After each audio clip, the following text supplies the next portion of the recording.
Live everywhere. Daily Kos Radio on netrootsradio.com presents David Waldman. Kagro in the Morning Show.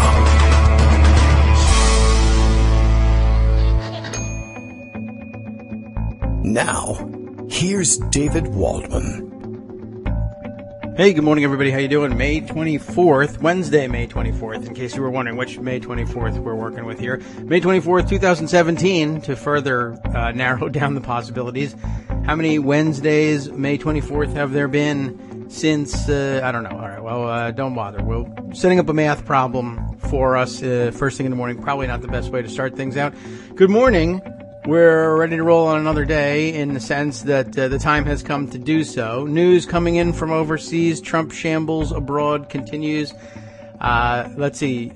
Trump in Rome today, although we're a little bit behind. I don't know how long he plans on spending in Rome. It's a small section of Rome he's visiting, the Vatican, to complete the Middle Eastern religion trifecta, not including all the other dozen and a half religions that probably still hanging about in the Middle East, but trying to cover all the major ones for the United States market. I'm sure that's the way he thinks about it. And interesting, some photos out of the Vatican today. Well, they're weird, I'll say that. Pope Francis not looking all that happy with the visit of Donald Trump, although he's generally a pretty lighthearted guy for a pope, but I mean, you're on duty now. You're in the official, I don't know what you would call that stuff, the costuming that goes along with being pope. And, Donald Trump's a bit of a jerk. Of course, terrific timing in having released the Let's Kill All the Poor People budget within hours of showing up at the poor people's pope's place, I guess. All popes, of course, supposed to have a soft spot for the poor, some more than others, and this pope, I think, among modern popes, right up at the top of the list. I don't think he's all that terribly happy with seeing Donald Trump here. Also, of course, our first South American Spanish-speaking pope ever, I think, and he's probably got a little bug somewhere, wherever a pope would put his bug. I don't really have any idea where such a bug would reside on the pope's person, but I'm sure it's there nonetheless. About such an anti-immigration and really anti-Latino. How do you say out loud what they're saying now? The Latin X, so that it's gender inclusive, not Latino, Latina, Hispanic, Latino, Latina. Anyway, we're not really talking. I guess it doesn't really cover South Americans per se. I don't know. However. Certainly he's well attuned to that. And of course, the plight of the poor, the plight of refugees, no matter what their country of origin. So it can't be a real pleasure to be hosting Donald Trump. Plus, of course, this guy, suffice to say, as ridiculous as it is in a setting as lavish as the Vatican, they're not supposed to be worshiping wealth and selfishness there, and here's a guy who really embodies the opposite. Anyway, he's brought the family along as well. Interesting to note that Ivanka and Melania are dressed in black. It looks like they're going to an Italian funeral, and head covering as well, which is interesting because they opted not to go with the head covering in Saudi Arabia, which is okay, by the way. And, I'm not criticizing either selection. It's just interesting to note that they decided that though the Saudis were willing to give them a pass on head covering, that's the place that's, I think, better known for the strict dress code. They didn't go with black there. They were bright colors, and they did not go with the head covering. Here they're covering their heads, and I don't think it was required that they dress all in black, but I don't know. Anyway, that, of course, all done for the home market, no doubt, and that's meant to show that they don't take the dictates of Saudi interpretation of Sharia law seriously, because F Islam, essentially, but I have to go there and pretend like I like them because I'm diplomatic and whatever. Plus, I want them to give me millions of dollars. The Vatican, not likely to buy any condos in any Trump towers anytime soon, I guess. Probably. I mean, past Vaticans might have done something exactly like that. Well, anyway, they decided they would honor that one because there's more Catholics that they care about than Muslims in our country. And I guess so. Maybe that's it. That could be all there is to it. I don't know. I feel like they were forced into that, by their own twisted, weird politics. And, okay. I think that's really about it. All I need to do to discuss it. Let's see. What else have we here? Rebecca tells me the Pope keeps his bugs in his mitre. That's his hat. Yes. Okay. That's a good place for it. It looks like it, really. Yeah, you could keep anything. You could keep a gallon of milk up top there if you needed to. I don't know why you would need that. And Brian, our Canadian pundit, says, okay, thank you. I believe the term is Latinarama. So that probably covers everybody as well. Justice tells me women covering their heads was discontinued when Vatican II was implemented, which means the Trump team are idiots. Or the Trump team are Opus Dei, Latin Mass weirdos. You know, I mean, I shouldn't say that about Latin Mass. I guess there are plenty of people who just love that traditionalism of going to Latin Mass. Rick Santorum is one of them, but he's still one of those Opus Dei jackasses. So we would dismiss that out of hand. There are other people who just like the sound of that Latin Mass. I'm sure it's a lot of fun. So we should all try it. But yeah, they are sporting a look that's pretty much outdated in that, but I think they wanted to look super conservative for their Opus Dei Catholic friends at home, and well, they did it. Although they also look a little bit like the Addams family as well. So well done there. It's the Addams family if Gomez fell in a vat of bleach. So good job, well done, Trump advance team. Greg Dworkin is here. Good job, Connecticut advance team. Good morning. How you doing? Hey, we're doing fine. You know, it is interesting. I saw that. You can't see it, of course, on the radio, but the tweet by Jess Wheeler with that picture of Ivanka and Melania dressed in black with the veils over their head, yes. A very smiling Donald Trump, and a very somber Pope. Yes. And he just put the caption, they're creepy and they're kooky, mysterious and spooky, they're altogether ooky, and there they are. Yes, and some sound effects. I think. The arrival of the Trump family. That was perfect. Now, it's also interesting that when it comes to head covering, yes, that 2 out of the 3 great religions of the world, monotheistic religions of the world, pretty good, not to disparage the others, required head covering. So Melania and Ivanka have the heads covered for the Pope. Of course, Trump doesn't.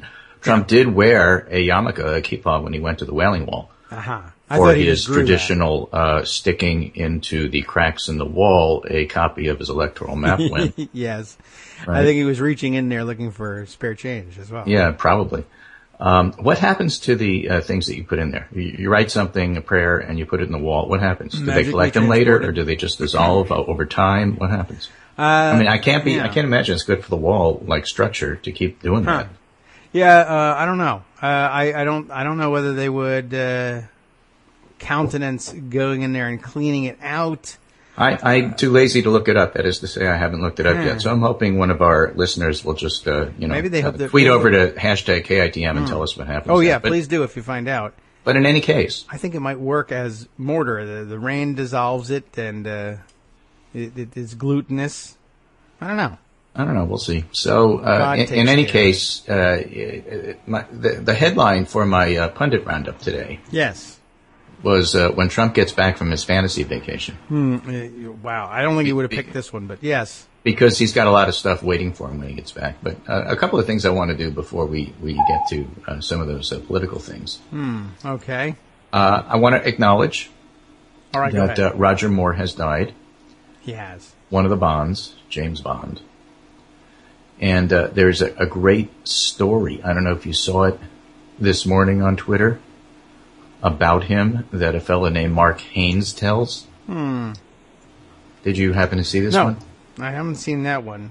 Well, let me put it in the contact list for you here. That is to say, I'm on Skype and I try to send David the stuff I'm talking about so he has some idea of what I'm saying. That's a good idea. You know? And so it goes like this. Mark says, as a 7-year-old, in about 1983, in the days before first-class lounges at airports, I was with my granddad at Nice Airport and saw Roger Moore sitting at the departure gate reading a paper. Huh. All right. And I told my granddad I'd just seen James Bond. Remember, the guy's 7 at the time. Yeah. And asked if we could go over so I could get his autograph. My granddad had no idea who James Bond or Roger Moore were, so we walked over and he popped me in front of him with the words, "My grandson says you're famous. Can you sign this?" And as charming as you'd expect, Roger asked my name and signs the back of my plane ticket. A fulsome note full of best wishes. I'm ecstatic, but as we head back to the seats, I glance down at the signature. It's hard to decipher it, but it doesn't say James Bond. My granddad looks at it and says, "It says Roger Moore." And I have absolutely no idea who that is. So I tell my granddad, I think he signed it wrong, and he's put somebody else's name.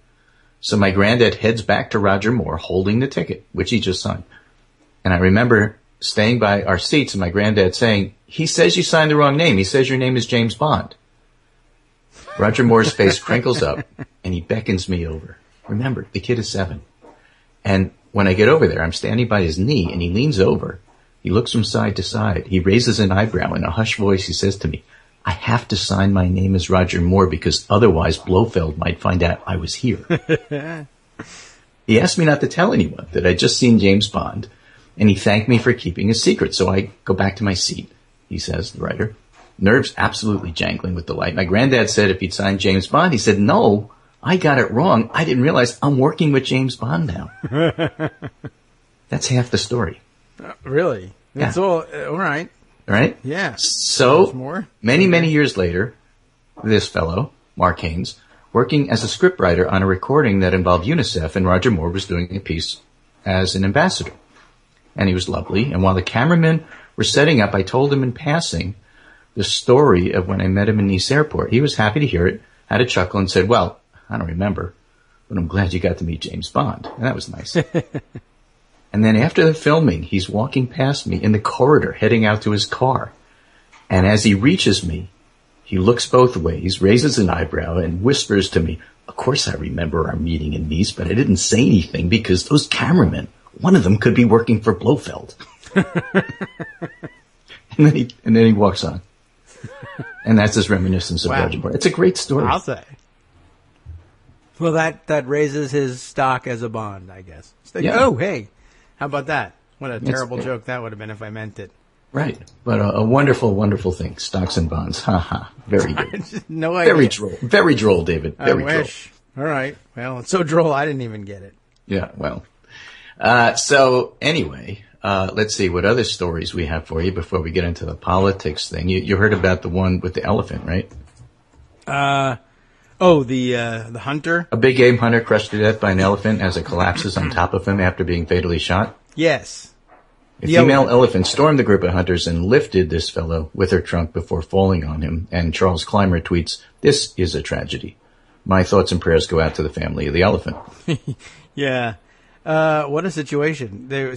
So he got picked up by the elephant, and I guess another of the hunters thought, "I know what I'll do. I'll shoot the elephant," which I guess isn't a bad call in terms of, okay, what should I do with the rampaging elephant? Why is the elephant rampaging? You're hunting them. There's all sorts of causation involved here. Don't get me wrong. But, it's the causation stuff, so, there you are being totally callous about the death of a human being, Right, that guy, and you're just not being droll at all there. Right. He died doing what he loves. Hunting and poaching, which are entwined, unfortunately, and the illegal sale of bushmeat also, and other things, whether they're elephant horns for aphrodisiacs or rhinoceros horns for the same, is a huge worldwide problem, and it's real. Crushing them. So anyway, we have those stories, but back in politics land, we have the CBO score coming out today. We have the Montana election tomorrow. Oh. We had a couple of elections last night. The Democrats split the New York State Assembly seat. Trump won by 23 points. And a longtime Republican stronghold. Well, not that long necessarily, but it's, there was one in the New Hampshire. Nassau-Suffolk border in Long Island. It's been a while. I think I saw 2004 since it was in Democratic hands. But you know who lived in that area? Me. Joey Buttafuoco. Oh, well, you know. Amy Fisher. Remember that stuff? Yes. Strong Democrats. We love them. I don't know what they are. So it's Nassau tends to be slightly higher income Republicans, and Suffolk there is a Tea Party Republican. And the fact that it went Democrat is actually rather interesting. It also happened in New Hampshire. The state house seat that Trump won by +7 went to the Democrats last night. So that's 4 special elections showing a substantial swing toward Democrats. Sam Wang notes. And let me just put this in perspective because I have this nice piece from Axios today. Oh, okay. Well, screw them. Go on. Right. This is from Jonathan Swan. And it says, new GOP fear, 9 months of failure. That's okay. What? Well, all right. I'd fear Republican leaders are coming to the bleak conclusion they'll end up summer and begin the fall with 0 significant legislative accomplishments. Yes. Privately, they realize it's political malpractice to blow at least the first 9 months of all Republican rule. Remember, you generally get most of what you need to get done or can get done for a president in the first year. I believe they should have to carry this failure to term full 9 months. Exactly. But also realize there's little they can do to avoid the dismal outcome. In fact, they see the next 4 months as more troublesome than the first 4. They're facing terrible budget choices with headlines. I'll read some of them to you in a minute. The painful effort to rework the healthcare Rubik's Cube in the House, presuming it makes it out of the Senate. A series of special election scares or losses, all with scandal mania as the backdrop. One of the key insights I picked up at last week's SALT hedge fund conference in Vegas, tough duty, he points out, was that nobody thought healthcare reform would happen, and most were very skeptical that Trump and Republicans could get their acts together enough to pass tax reform. I'm very skeptical of that, yes. Asked about on stage, Jeb Bush said no to healthcare and a very unconvincing maybe to tax reform. The masters of the universe had more colorful words in private. They're deeply pessimistic about healthcare. A source close to the Republican congressional leadership emails a vivid snapshot of the party's feng shui. We are walking into an autumn of discontent because they won't have any legislative accomplishment when they come back from the August recess. Their biggest problem is that the reconciliation instructions will expire at the end of September. David will explain that to our audience. Yeah. They're going to go home and get the stuff kicked out of them. Stuff is not really what they said. Because people think it actually was accomplished. And by the way, people are likely going to be getting their premium increases that are going to occur regardless of whether they pass the bill or not. And then the president's threatening he's not going to approve the money for the insurance subsidies. It's going to be a catastrophic political problem. They're in this terrible box on healthcare, and they're about to get blamed for it because they did what I've been calling the Bon Jovi rally. They were halfway there. Oh, okay. You gave that a nice, the real family name pronunciation as well. Bon Jovi. Bon Jovi. Yeah. All right. But Buttafuoco. That's Buttafuoco, and we're okay with that. Well, I got your pronunciation right here. Okay. You know, where's your pronunciation, guys? Taking a leak in Central Park is where it's taking. You know, don't give me this stuff. All right. Well, I believe that they're correct. I don't see any significant legislative accomplishments in the offing. I mean, it's always possible that they drag one or both of these things across the finish line. And I don't mind them thinking that reconciliation expires in September either. Well, that's where they are with their agenda. You know, and we haven't even gotten to the Russia connection and all the other stuff that happened yesterday in terms of, for example, John Brennan's testimony to Congress. Oh, yeah. But let me contrast that Republican gloom with the wins that the Democrats have had, the excitement that's coming up with John Ossoff leading by 7 points in Georgia and maybe even a close race in Montana. And this piece here from BuzzFeed News that Ben Smith wrote. Are you a Bernie Sanders agenda fan listening to the show today? Listen to this piece. While you were watching Trump, the Democratic Party changed. Bernie Sanders lost the primary but reshaped his party. While the president has merely reduced his own party into a panic mess, the Democrats' trajectory seems to have moved subtly and decisively away from the center-left Clinton liberalism toward a politics whose planks make Barack Obama look like Al Gore. I know, it's been a distracting month, says Ben Smith. So you're forgiven if you miss the big development on the Democratic Party policy front. The calls for a large-scale permanent program of public employment, infrastructure investment, titled A Marshall Plan for America. That's not the marshals that are going to impeach Trump. It's a different Marshall. Okay, good. This came not from Bernie Sanders, but from the Center for American Progress, the Clintonite Washington think tank John Podesta led. The proposal breaks in tone and substance with the Clinton-Obama focus on an economy led and dominated by the private sector. The plan's radicalism, Neera Tanden told me, she's CAP president, is aimed at a jobs crisis that they're talking about with an urgency that was absent from the Clinton campaign and the Obama administration. The problem is gigantic, says Tanden, and we can't be indifferent to it. If we continue to be, then both the economy and the democracy will unravel. And that spur isn't just the current president, it's Trumpism, Brexiters, national frontism. The Democrats' opportunity here is to deliver on the explicit and implicit promises that Trump abandoned once he was elected. Expanded and improved health care, large-scale jobs programs cost no object, and that opportunity comes as the party's economic left finds new footing. It used to be called the Social Democratic Wing, or the Democratic Wing of the Democratic Party, or however you want to do it. Sanders proved Democrats could pitch unabashed government action in the economy without upsetting primary voters or even, almost inexplicably, getting criticized for plans to raise taxes. And the new plan from CAP drew grudging praise even from thinkers who had basically given up on the established Democratic Party. Some Democratic leaders are beginning to realize that Trump is a symptom of a political and commercial system that had a role in mismanaging, says Matt Stoller, former Sanders aide in the Senate, now at the New America Foundation. As a result, they are inching their way toward rethinking their agenda. I didn't realize Matt was a Sanders aide. Yes, at some point in the about 2010 or so, that in his first Senate term, I won him the Senate seat, and I handed it off to Matt. Yeah, actually, Matt, of course, is a well-known blogger.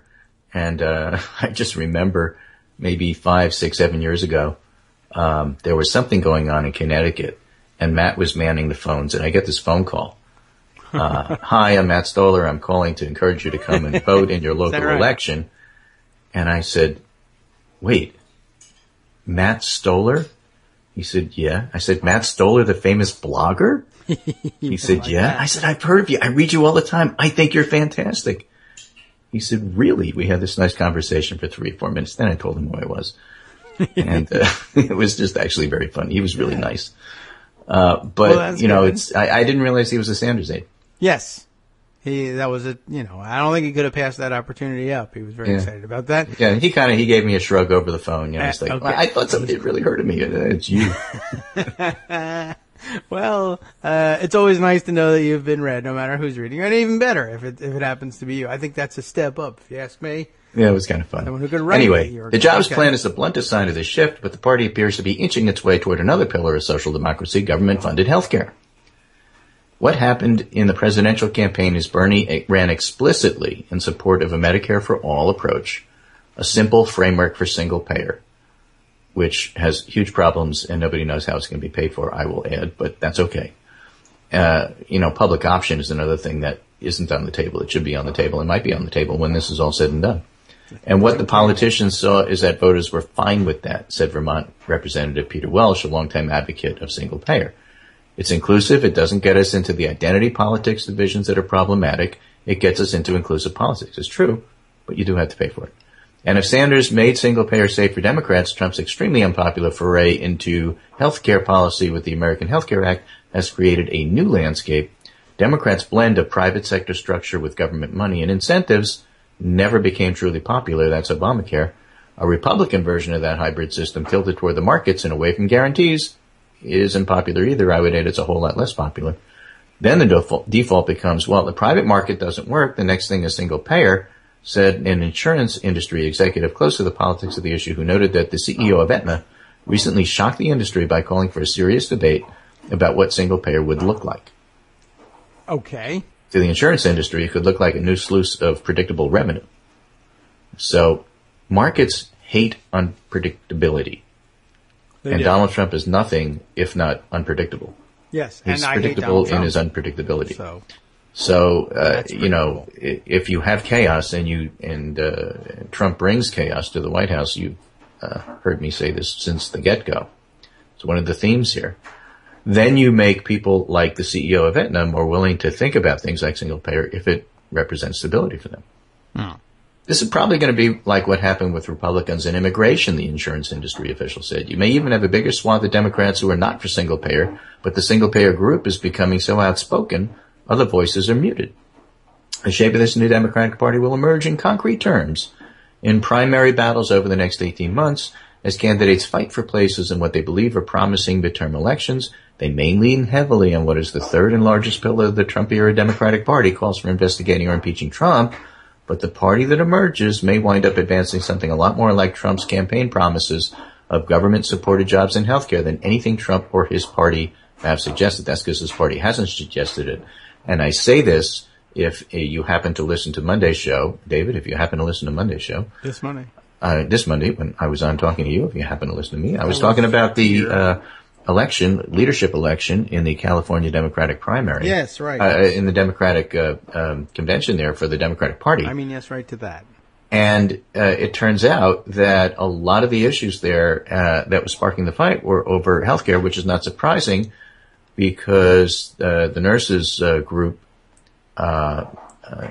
is a big Sanders supporter, very much into single payer healthcare, and a big part of California Democratic politics. So, of course, it's no surprise that that would be one of the major issues. But as this article points out, that may be the future. And it's something we have to get used to. All right. I think we can. So while the Republicans are in despair and the Democrats are getting not only energized, but they're actually talking about issues, important issues. And, for all of those who say, well, so they won a bunch of races recently, the little specials, who cares, The real problem is the Democrats haven't learned the lessons of 2016 that I keep telling you should because I'm the one that really knows what happens.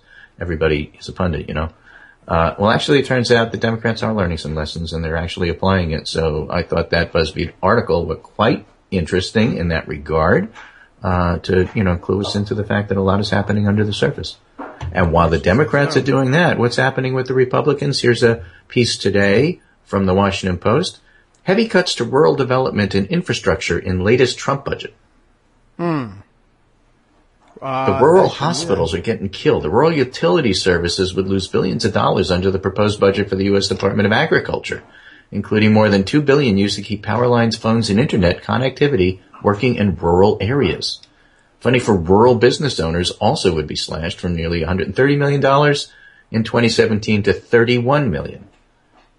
USDA's Rural Housing Service would also see billions in cuts that virtually eliminate direct loans and mortgage guarantees for rural households, potentially making home ownership and revitalization more difficult. Under the administration's proposals, there's no funding for new housing grants for rural families or farm laborers in the budget, nor for direct loan subsidies. The Rural Housing Insurance Fund, which provides mortgages to rural home buyers and insures home loans, would cut the budget for its direct loan program to $250 million from $3.7 billion. And the budget doesn't detail the White House's reasoning, but I know what the reasoning is. Donald Trump doesn't care. He's a con man. All you guys who voted for him are suckers. And he turned the budget over to Mick Mulvaney, and the Freedom Caucus thinks that Obama raised the ante on everything government because 2008 was so bad, and it's time to return the budget to historical levels. And I think the historical levels they're thinking about are like 1777.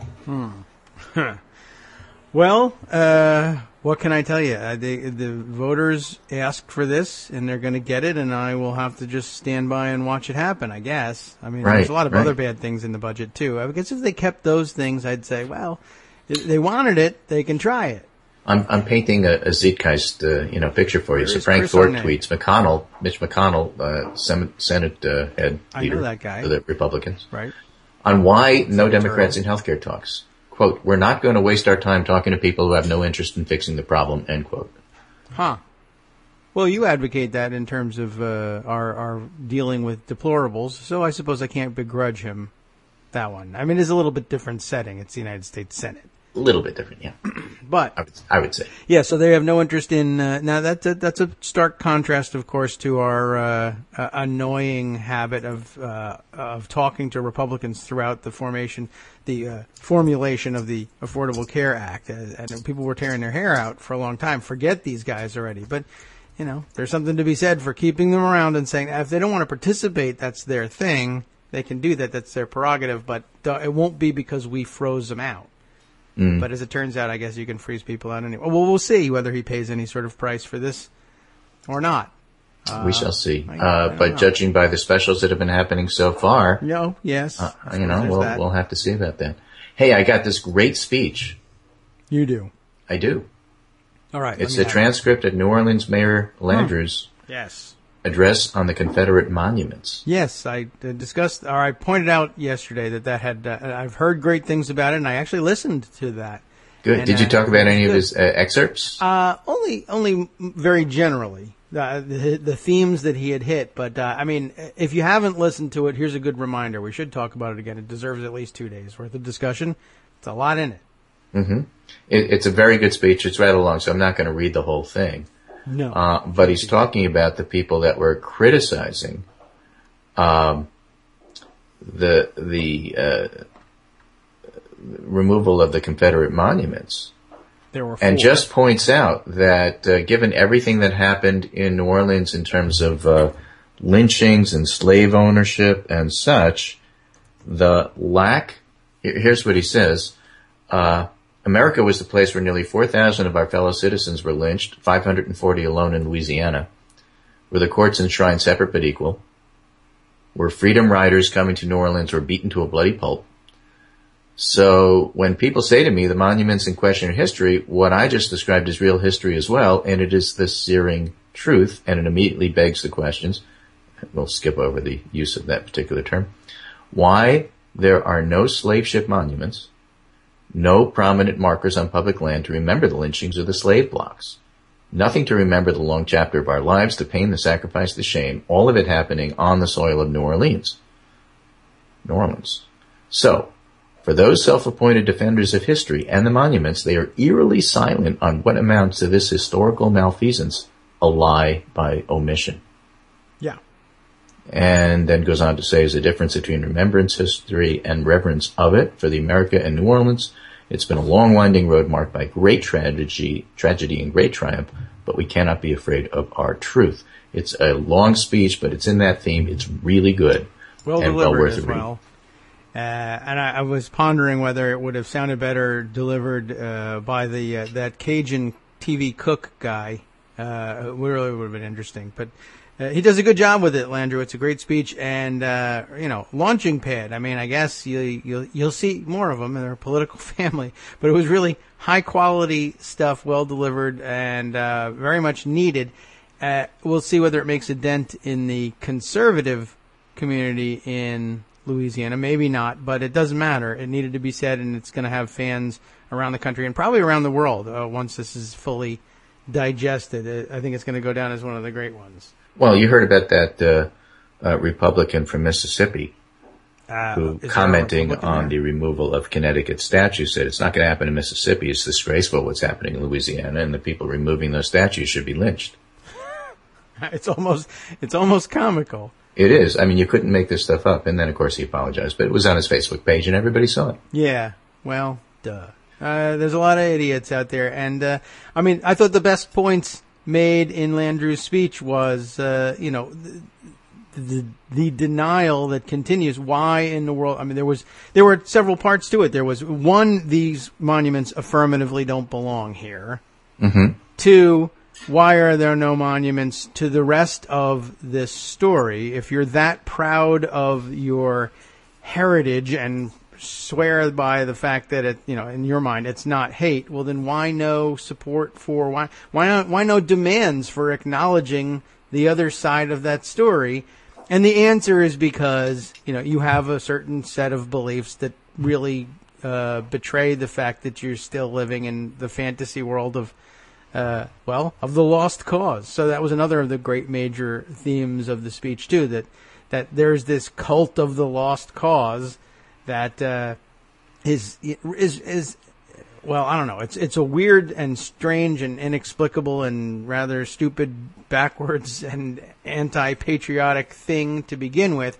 But all of that is just meant to disguise the fact that you're hiding from the truth of history, and then to hoist the banner of history and say we can't take these monuments down because history.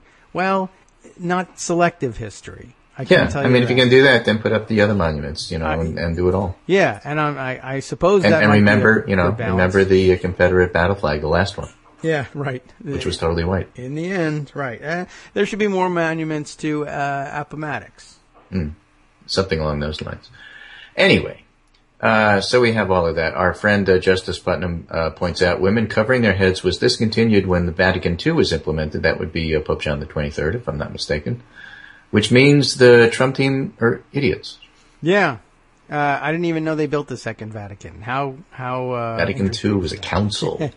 Okay. I thought they had built back it in the 60s on a remote Japanese I think, isn't island. that when they went, like the English Mass from Latin and that sort of thing? I think so, yes. And that's right. I think when you came in, I was still going on about Latin Mass. And do you know that Rick Santorum goes out of his way to go to a Latin Mass church? That's interesting. Not surprising, I guess. He also goes out of his way to go to Chick-fil-A for peach milkshakes when spring season comes around. So, I don't know. He's got a weird set of, theistic dedications. All right. I don't think he worships the peach shakes, but he likes them a lot. So we have that. So we have John McCain saying that this is like Watergate, and at the same time the Trump budget is dead on arrival in the Senate. And we have a whole bunch of interesting things happening in regard to despair on the part of Republicans, which I would highly encourage. And, it gets back to exactly where we are in the polls. And with, like Morning Consult and other polls that are Trump friendly, still having his numbers drop and having him below 40% in terms of overall job approval and having a strong support for Trump dropping since he was elected. There's, still going to be, drip parts of the Russian story coming out, like when John Brennan basically said, yep, there's a lot to it, and no, it's not a witch hunt, and there's reasonable reason to think that these things need to be investigated, which is what he told Congress yesterday. And it was interesting because one of the smarmiest, obnoxious Republicans in the House, of course, is Trey Gowdy, who's going to be the new oversight person taking over from Jason Chaffetz, another contender for the title. But, they need to give it to somebody else. Since he's quitting Congress, Trey Gowdy is going to be the new head of oversight, which is the investigative committee. Amazing. Jim Jordan, the Freedom Caucus guy, has more seniority, but he's not interested in doing that because it would require working with the establishment, and he has no interest. Oh, yeah. All right. Well, it requires working. Well, yeah. So the steering committee, which is mostly Paul Ryan loyalists, is going to elect Gowdy if they haven't already. And we'll see what happens there. So he's doing his investigative thing, trying to pin Brennan down on the idea that at the moment there's no evidence for collusion. And he just wanted sound bites to say that because this is how the Republican defense is going. Again, it's just so much like what happened back in the Art Buchwald, Richard Nixon era that we talked about on the show on Monday. And in fact, what's happening is that he tried to push this with Brennan, and Brennan simply came back with, listen, there's a lot there to investigate. We don't know the answer to that. That's the purpose of an investigation. So saying that there's no evidence of collusion at the moment doesn't mean anything. There's enough reason to think that it's worth looking. And that is not the soundbite the Republicans wanted, but that's the one that they're stuck with. Yeah. Well, I understand Gowdy did a pretty terrible job getting what Republicans wanted out of that hearing. So good job. I don't know why they. I guess nobody else will take the job. I mean, it's surely somebody elsewhere, but nobody on the committee really wants it. And Gowdy doesn't apparently have any conscience or care. Nobody wants to be a Republican investigating Trump. Richard Burr doesn't want to be doing that on the Senate side either, but he's stuck with it. It's his job. So I guess Gowdy is already tainted, so maybe they would give it to him. I don't know. I don't know why they would trust him with anything. Yeah, it's not going to, if Tom Cotton or Trey Gowdy did this, I mean, I think it's fair to say it would not change your reputation. No. Yeah, and I suppose they have that. It's already pretty low. Yeah, and probably a goodly number of Republicans in the House still consider Trey Gowdy to be one of their leading intellectual lights, which is amazing. But they think that about Paul Ryan too. Yeah. So what are you going to say? I mean, it's a shallow pool, and there's not that much you can do. So there's stories in the papers that say they're geniuses, so that's enough. Yeah, I suppose. And finally, I have this fashion story here. Oh. Now, I don't have an eye for fashion. I certainly know friends who do, and perhaps they're better equipped to read one of these. But this is Robin Gibbon writing in the Washington Post. On her first official trip, Melania Trump is dressed for control and containment. It isn't just that she doesn't want to shake his hand. She's wearing her clothes like armor. Oh. And she absolutely has no smile, ever. She doesn't look like she wants to be there. She doesn't look like she's enjoying herself. And the fact that she's a trained model, of whatever skill level, maybe not, top level, but nonetheless, she's trained to be in the public. And she's trained to pose. And the fact that she chooses to look dour and unhappy is a message in and of itself. Yes. She may be blinking Morse code. All of this is done, says the article, for the benefit of cameras. And quite often her expression is not one of delight. Then you have those videos of her pushing Trump's hand away, which has happened several times. Yes. This is atypical for U.S. First Ladies, who tend to offer up a sort of facial diplomacy that suggests pleasure, happiness, or at least mild interest in the activities at hand. To be fair, that's Melania Trump's non-smiling expression may very well indicate little more than she's jet-lagged or she simply has a neutral opinion, or maybe she just tends to be reserved in showing her emotions. Still, it's striking that she does not seem compelled to emote for the photographers, which would essentially mean cementing a smile on her face whenever she's in public, because in public there is always cameras. Demanding that women smile is akin to suggesting that women are not entitled to be in charge of their own emotional life, but for women who live the greater part of their lives in the public eye, smiling is a kind of code for being not only engaged, but being engaging. For a woman who was once a model, who's ostensibly practiced in the art of nonverbal communication, the willingness to forego a grin seems less like an accident and more like the tiniest declaration of personal control and rebellion. She is here for you, but she's not going to perform for you.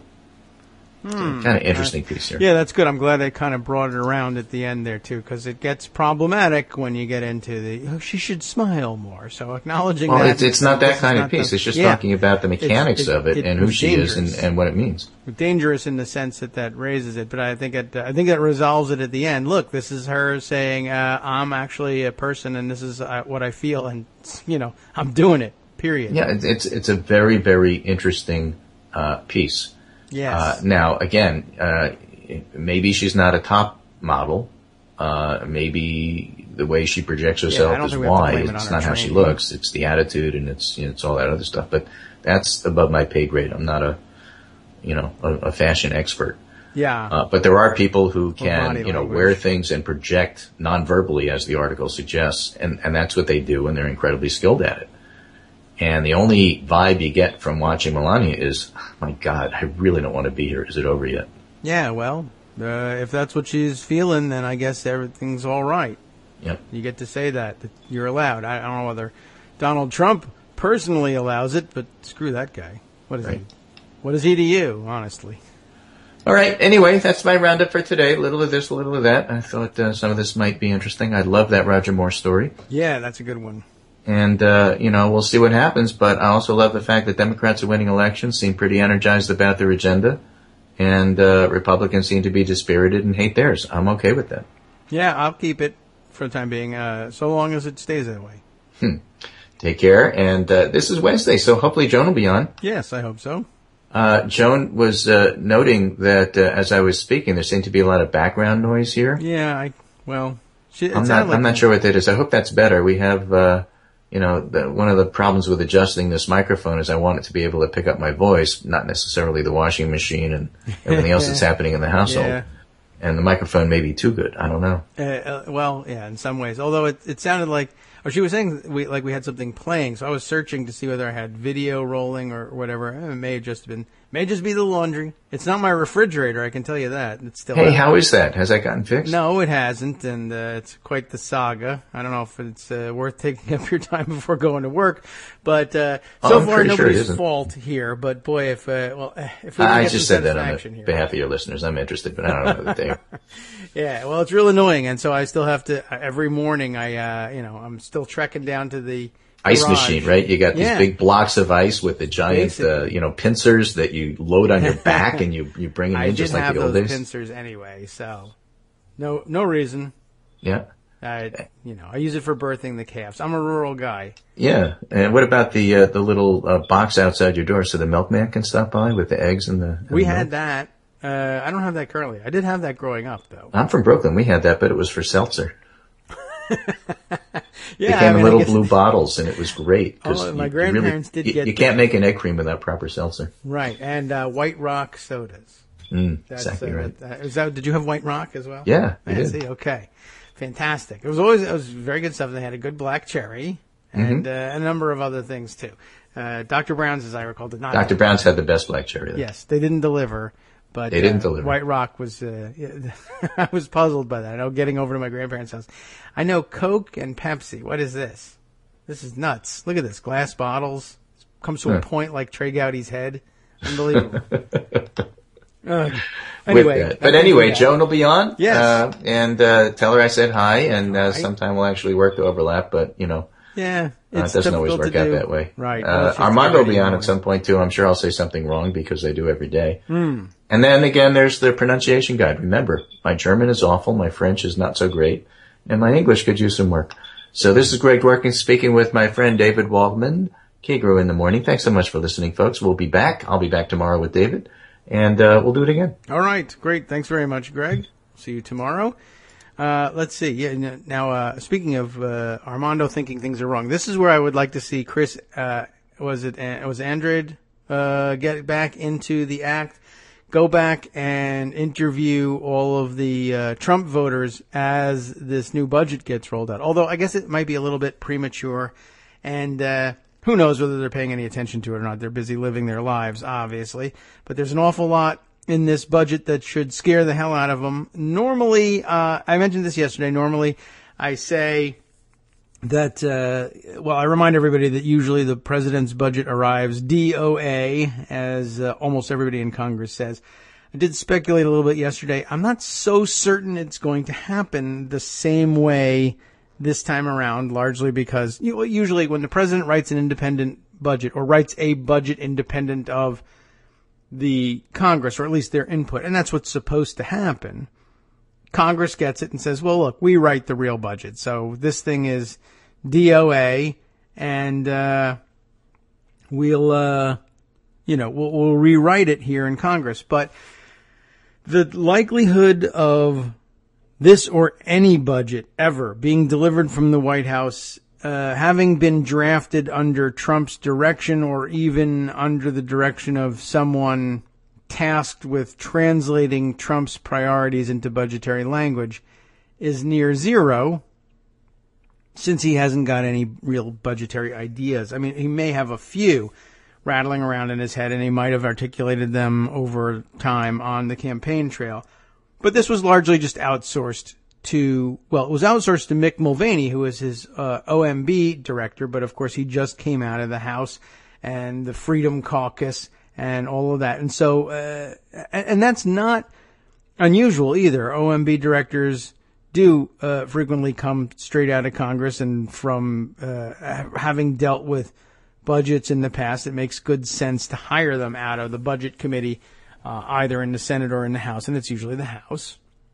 But I'm not really, usually, of course, you're dealing with presidents that have a more concrete vision of what they'd like to see the budget doing. And even though they know that their budget is going to end up being DOA once it gets delivered to the Congress, they still like to spell out their priorities. Sometimes they game it strategically, knowing that the game is for Congress to say, well, the budget is DOA, but they also use it in a different way. if you want to give Republicans a win because you're a Republican president, one thing you do is you say, I think we should increase, things like this. I think we should increase the military budget by $50 billion. Well, okay, fine.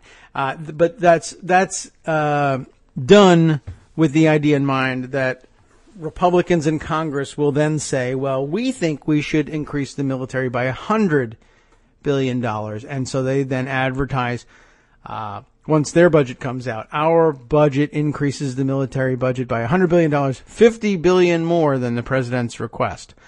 Or if you're willing to take a hit for the team, occasionally you do something like, I think we should fund XYZ program for the poor at $5 billion, which represents a 20% across the board cut for this program. And that gives the Republicans in Congress to say, no, we think that there should be a 50% cut across the board for that program. And we even exceeded the president's cuts. They like then for good things to exceed the president's requests and for bad things to exceed his cuts. Well, same thing, of course, happening on the Democratic side very often. In whatever direction the Congress wants to move, occasionally the president gives them maneuvering room to do that. And then every once in a while, the president is actually serious about their budget. But this president, the idea that he's going to map out, a full comprehensive set of budgetary priorities seems unlikely. He's going to outsource it to Mulvaney, and Mulvaney, I think, is the kind of guy who might be putting this budget out with an eye towards getting a lot of it taken seriously in Congress. I don't know whether he plays this game or even whether he understood. He's played it. I don't know if he understood it to be a game at the time. So I don't know. And how long was Mulvaney in Congress? Was he in Congress under George Bush's administration? Would he have gotten that experience before? I'll check it. I don't know.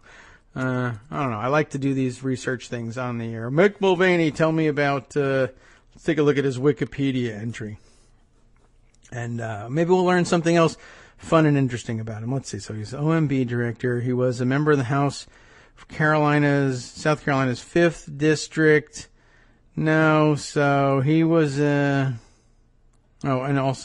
he didn't come around until into the Obama administration. So he may just not understand that game. By the way, not a very long career on the federal level. How far back does his applicable political career go?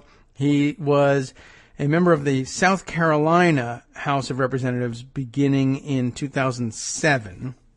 So first elected in 2006.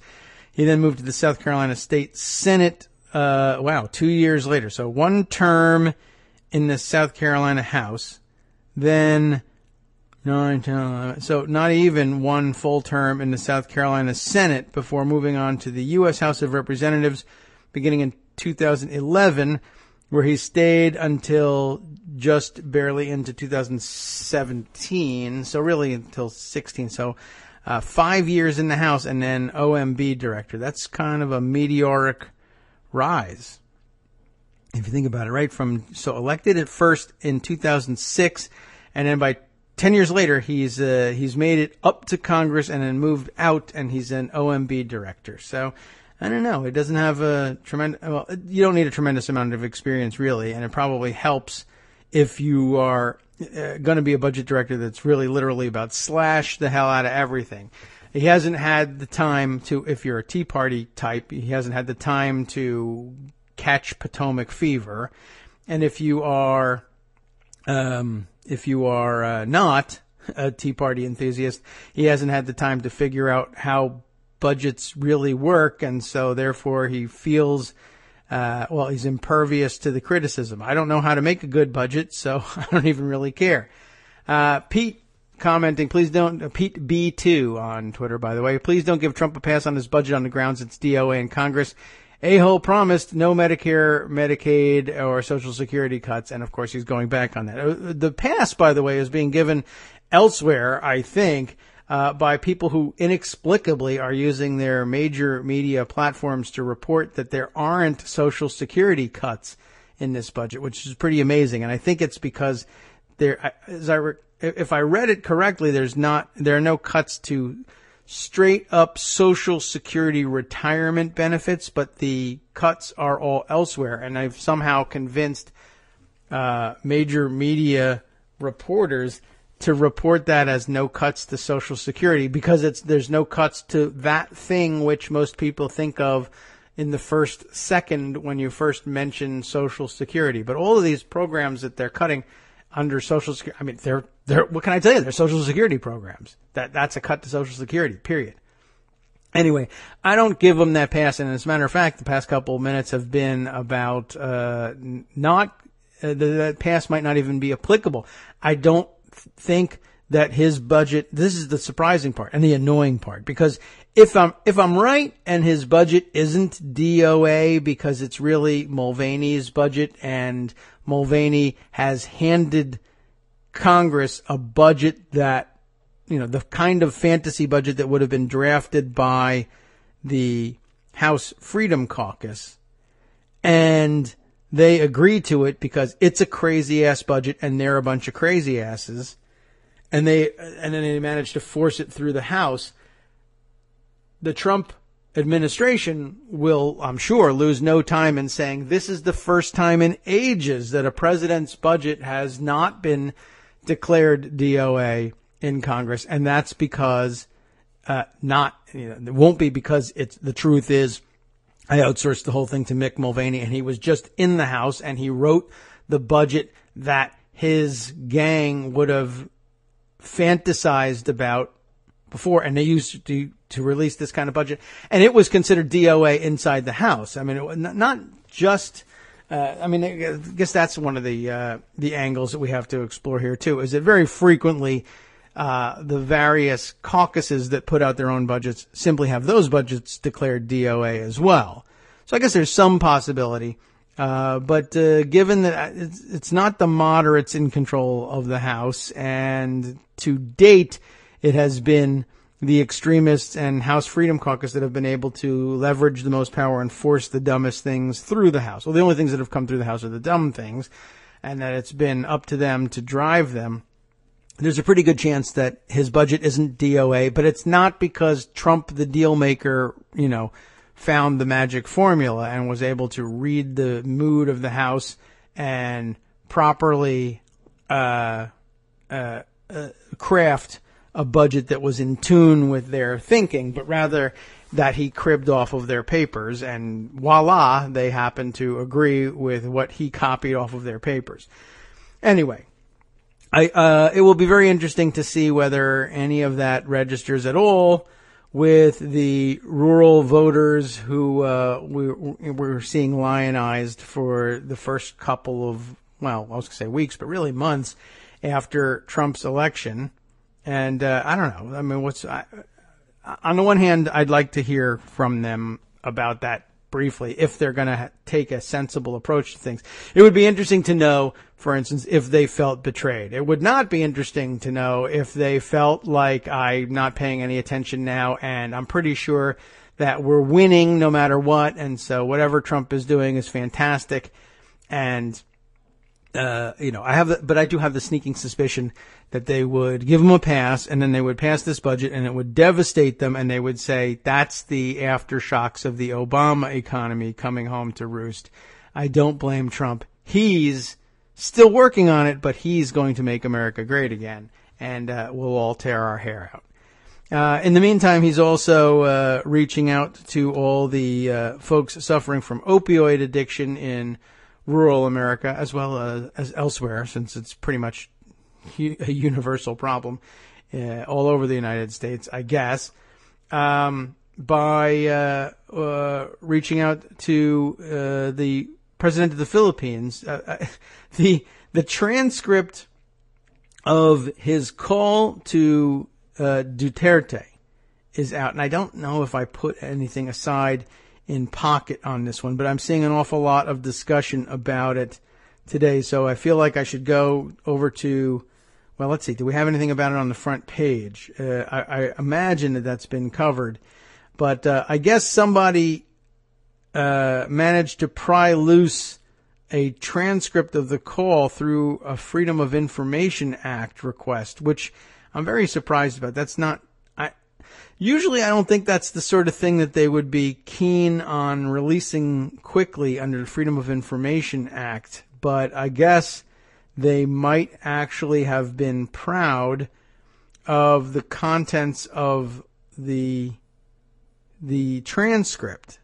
So, I don't know. I mean, maybe that has something to do with why they would let that go very quickly. I'm skimming the front page for it, but probably now I realize that maybe the better place for it would be over on the right-hand side of the page on the recommended list or community spotlight. Let's see if there's anybody discussing that issue over there. Yeah, I'm having difficulty finding it. I might actually have people. Don't make me go to like the actual news to search this out. Unbelievable. Let's see. Anything in the most shared section? Everybody's moved on to his visit with the Pope, I guess. Oh, well. Okay. Well, let's search it out in the news here. And there are, of course, a number of other items getting a lot of attention elsewhere in the media, but not yet with us in the morning. So we'll see if we can't get to some of those. Let me just check this out. Let's see.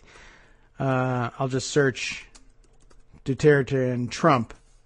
And then, okay. Thank you very much. Joan, plan producer over there. Have we cleared up the audio issue, by the way, Joan? I don't know. But let me follow up, even before I click on this. Thank you, Joan, for sending me the daily coast entry on this. Pete comes back with another point here. Let's see. Point being, Trump's budget shifts expectations to being how much of Medicare, Medicaid, Social Security will be cut. This defender of those programs is leading the attack. Okay, very well taken, that point. That is absolutely true. Bottom line, even if I didn't express it at all or correctly or well, we ought to make that point. The bottom line is we ought to watch out for lowering the bar here and making space for Trump to get away with cuts and mopping our brow when we minimize those cuts, as opposed to saying, no, that's the absolute opposite direction we should be going in. We ought to be expanding these programs, not cutting them. And that's absolutely true and has been just recently kind of coming around to democratic orthodoxy, and we would be well served to remember that and sustain that energy and not fall back on, well, maybe we can find a way to minimize those cuts. And we ought, of course, not to let him off the hook for having promised not to touch them and then, in fact, to devastate them. Although that's the eternal problem. Keeping Donald Trump on a hook for something seems like an almost impossible task. But, of course, you can take it out on individual members of Congress as well. This will call for the same sort of phone-in, email-in, write-in complaint campaign as healthcare did. And it shouldn't be difficult to translate that energy because it's part and parcel of the same thing. Their budget implements their repeal plans. Their repeal is part of their budget plans. There's no separating the two, and they shouldn't even really be thought of as separate issues. All right, let me take a diversion then over to Mark Sumner's entry on the Duterte issue. Too much crazy. Donald Trump and Rodrigo Duterte debate the sanity of Kim Jong-un, another of the issues brought up in the call. Not even my first one out of the box, but that was the second surprising note to emerge from this. Mark writes it up this way. Rodrigo Duterte has used his time as president of the Philippines to murder opponents, murder journalists, and murder anyone who questions his murdering, all in the name of a war on drugs. So I guess he's beginning by murdering the drug addicts and then murdering anybody who has a problem with his murdering the drug addicts. I guess that's a natural progression for murderers. I mean, I'm supposing. So naturally, Mark continues, Donald Trump thinks Duterte is a great guy. And I guess I'll put out there, I'm not entirely certain how much Donald Trump knows about what he's doing, to be honest. But it may very well be that he's aware of the murders, and I'm sure he thinks of it as, well, he's killing a bunch of drug dealers. And In certain stunted minds, that's the extent of the thought. And you say, well, killing a drug dealer, like in the movies, that's a good thing. You know, the rogue cop who kills the drug dealer and kind of gets in trouble for it, but kind of gets vindicated in the end because really everyone wants to kill drug dealers. I'm sure he's thinking of it in movie terms. The problem is Duterte is actually doing these murders and not with any particular care or skill either. And even if he was doing them with particular care or skill, we would condemn it because it's extrajudicial and anti-everything anybody of any real substance should stand for ever. I think that's comprehensive enough. So naturally, Donald Trump, Mark tells us, thinks Duterte is a great guy. In April, Trump invited Duterte to visit with him in the White House as the two shared what Trump described as a friendly call. I remember that. What do you get when a power-mad, often incoherent would-be autocrat calls up Rodrigo Duterte? You get this. And there's this quotation from the transcript. Trump saying, I just wanted to congratulate you because I am here. Hey, you might as well say it, right? Because I'm hearing the unbelievable job on the drug problem. Many countries have the problem. We have the problem. But what a great job you are doing. And I just wanted to call and tell you that. He loves calling people on the phone and just chatting. And so I guess now that he's a world leader, he calls other world leaders. He thinks they're all his friends. Remember, he always thought every celebrity was his friend. And if he would invite them to play golf in a charity golf tournament and they said, sure, I'll do charity, he thought, that's my personal friend now. I don't know. All right. Well, he's got that problem. Anyway, yeah, to go out of your way, and I just wanted to congratulate you on murder. Excellent job. Fantastic. Short reminder, Mark says, what Duterte is doing includes leading a bloody wave of vigilantism that's cost the lives of 9,000 of his own citizens. Had he gassed him, well, of course, we would all be aghast. I mean, we're aghast at these killings, but I guess even conservatives would be aghast at them. So, great job. With his admiration for turning the war on drugs up to 11 understood, Trump got down to business. Trump says, so how's everyone doing? How's the Philippines? How is the Philippines doing? So how's it going? How's China these days? Gee, how's everyone doing? Well, I don't know. I'm pretty good. How's the Philippines? What a dumb call. All good. Mark continues, well, almost all good. Well, all but 9,000 are good anyway. Well, hey, the weather's great. Then, once Trump established one of his patented instant personal relationships, Trump and Duterte discussed the chances of nuclear war. I hope they're really good. I'm thinking that the chances for nuclear war are much higher than they used to be. And that's great. It's a terrific thing. It's fantastic. It's unbelievable.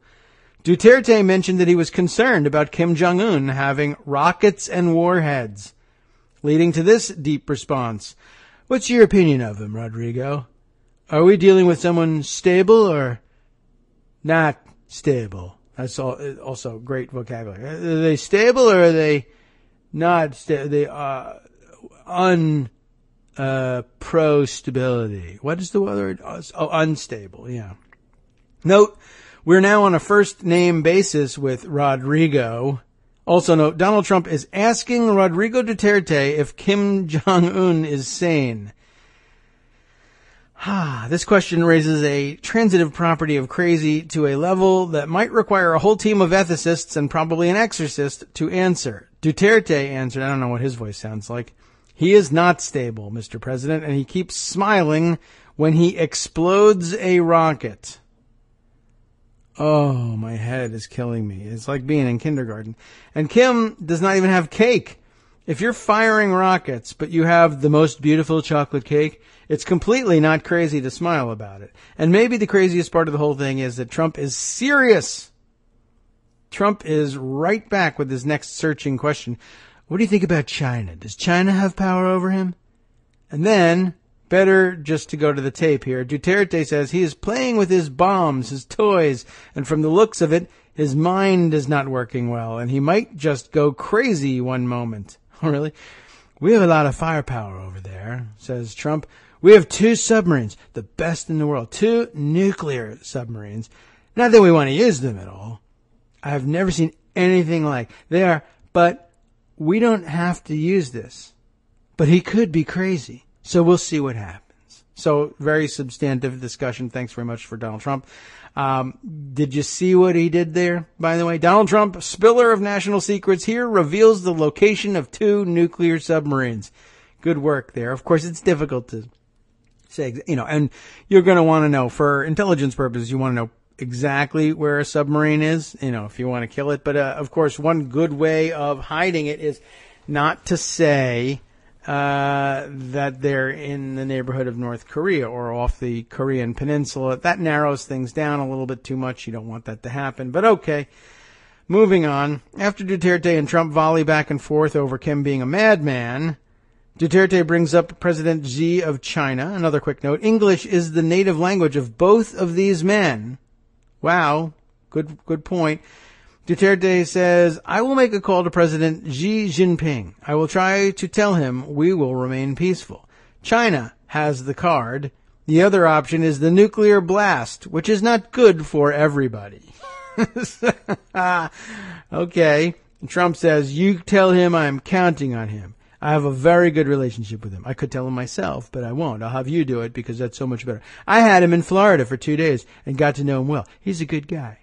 So that's the extent of the conversation between the two. Duterte is probably over the moon that imagine anybody asking him his opinion on world events and taking him seriously, but doubly so that the President of the United States is consulting. Well, this is very validating for him, I'm sure. But this is what Trump does with everybody. I guess we should point that out. It's not that he's giving Duterte any particular special attention, although the attention comes from his decision to pick up the phone and call the president of the Philippines. Why? Who cares? He's not going to honestly ask Trump's opinion about the Philippines or the president of the Philippines, and do we really need to have them on board? He might say, oh, very nice guy. I've just spoken with him a lot. But he's not likely to say, we need the Philippines on this. We need the Filipino people, and I have a connection. If something happens in the Philippines, sure, yeah. But, I mean, or I guess we should hold out the possibility that he says China, or North Korea. That's Asia. So, who do we know there? China, Japan, Philippines. Is that Asia? I know there's islands, but Japan's islands, and they're Asia. So, what do you think? Is that, yeah? People are telling me it is Asia. So, I could call the Philippines. I can call China. I can call Japan. What else have we got? What are some other things? Does anybody know? I mean, when we say, what's that restaurant we went to? That was Asian Fusion, right, Ivanka? Right? What kind of Asian is that? Thai? Okay. Who do we know in Thailand? Or should I just call the restaurant? Maybe that'll work. I don't know. That may be the extent of what he knows in Asia. So he figures on Asian issues, he'll confer with the people that he's met. But I mean, the idea of calling him and saying, what do you think we ought to do? That's just something he does with everybody. We actually learned that when he was negotiating with / cheating subcontractors on some of his on the casinos, on the golf clubs, anything he's building, and people come in and say, where's my money? I have to get paid. He calls them in and negotiates with them, and part of the style is that he likes to ask their opinions on something. I'm building a new golf club, and I just wanted your opinion. What should I be doing for the paint in this one? To which normally you would think the contractors would say, I don't give a crap what you do with this other one. I want you to pay me for the paint in this one. But for some reason, people find that really flattering. This very wealthy, supposedly person, this great business leader, he values my opinion. He's asking my input on this thing. And he's just going to ignore whatever you say. It doesn't matter. But that's one of his tactics. So I guess Duterte shouldn't read too much into it. But I don't know. Do I want to advise Duterte? Go ahead. Read too much into it. Anyway, they discussed there's a little bit more back and forth about who's going to call China and when. That's good. And I don't know. Is there anything else more crazy in this one? Joan has now joined us. Joan, have you had a chance to look through this article all the way?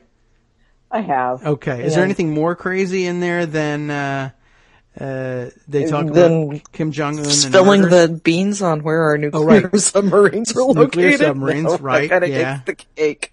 Right. The great chocolate cake. That's a new one. Yeah, I saw that one only this morning, that he had revealed the locations. Two nuclear. Did he tell them which ones they were?